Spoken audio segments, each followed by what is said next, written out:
తెలంగాణలో ఉన్న వాళ్ళు కూడా స్థానిక పార్టీని తోసేసి బయట వాళ్ళకి ఇప్పుడు ఇంత కుక్కల చింపిన విస్తరణ ఎందుకు అవుతోంది అంటే అందరికీ మనం చోటిచ్చాం. అక్కడ మనం ఏదో ఆబ్జెక్టివ్గా ఉంటున్నామని స్థానిక పార్టీని కూడా పోగొట్టుకుని, ఇంకొకటి ఏంటంటే చాలా మొదటి నుంచి అసలు ఎవరు ఏం చేశారు తెలంగాణకి అని చూస్తే కాంగ్రెస్ తెలుగుదేశం ప్రభుత్వాలు ఎట్లా పరిపాలించాయో చూసాం. సరే, గత 9.5 ఏళ్లలో ఏం జరిగిందో చూసాం.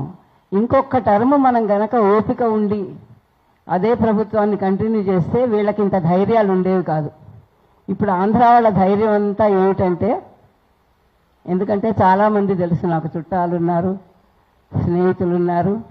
ఒక ఆవిడ ఫోన్ చేసి కంప్లైంట్ చేస్తోంది, చస్తున్నాం మా దాంట్లో వీధుల్లో బతుకమ్మలు పెట్టి పాటలు పాటలు పాటలు పొద్దుంచి సాయంత్రం దాకా చస్తున్నాం అంది. అంటే నేనన్నా మీ ఆఖరిపల్లి వెళ్ళిపోండి అని చెప్పా. అట్లాగా అసలు ఎంత వాళ్ళకి ధైర్యం వచ్చేసిందంటే వీళ్ళ ఐక్యత అయిపోయింది, ఇంకా మనం మళ్ళీ వచ్చి ఇక్కడ తిష్ట వేయచ్చు అన్నది వచ్చింది. ఇప్పుడు మరి వాళ్ళ ప్రాంతం మీద నాగేశ్వరరావు లాంటి వాళ్ళు ఒక చిన్న కామెంట్ చేస్తే భరించలేని వాళ్ళు తెలంగాణ రాష్ట్రం ఏర్పడినందువల్ల సమగ్రతకి నష్టం కలుగుతుంది అని ఎట్లా మాట్లాడతారు? సమగ్రతకి ఎట్లా అవుతుంది? ఎన్ని అవ్వలేదు రాష్ట్రాలు? బీజేపీయే 3 రాష్ట్రాలు చేసింది. తర్వాత చిన్న చిన్న రాష్ట్రాలు అది చాలా అయ్యాయి స్వతంత్రం తర్వాత. మరి అప్పుడు రాని ప్రమాదం తెలంగాణ ఒకటి రాష్ట్రం అయితే ఎందుకు వచ్చింది?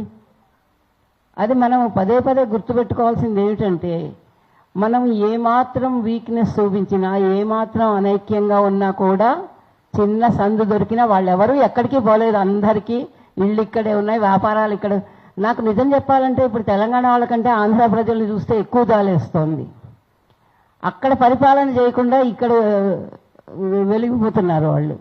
అక్కడ ఏం చేస్తున్నారు? పోలవరం ప్రాజెక్టు 1941లోనే మీరు కట్టుకోండి అని పాపం తమిళ సోదరులు చెప్పారు. ఎన్నేళ్ళయింది? అది లేదు, అది పూర్తి చేద్దామని లేదు. మరి అమరావతి ఎప్పుడవుతుందో 2047 దాకా ఎందరం బతుకుంటామో తెలియదు అమరావతి చూడాలంటే. ఇలాంటివన్నీ పెట్టి అక్కడ ప్రజల మీద ఇది చేసి వాళ్ళకి ఏమి.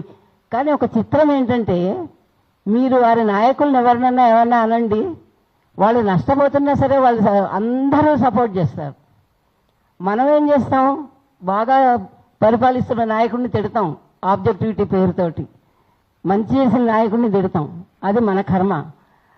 ఒక్కటి మనం గుర్తుపెట్టుకోవాలి, తెలంగాణ వాళ్ళు ఆంధ్రాలో ఎక్కువ మంది లేరు అక్కడ వాళ్ళతో కొట్లాడడానికి. కానీ ఆంధ్ర వాళ్ళు ఇక్కడ చాలామంది ఉన్నారు మన వీకెండ్ చేయడానికి.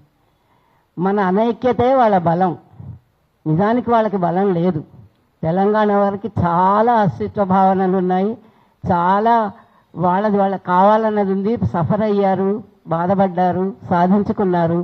ఉద్యమంలో ఉన్న లాంటి ఐక్యతతోటి ఒక స్థానిక, నేను ఈ నాయకుడు ఆ నాయకుడు అంటం లేదు, ఒక స్థానిక పార్టీ, కాంగ్రెస్ స్థానికం కాదు, జాతీయ పార్టీలకి మన గురించి పట్టదు.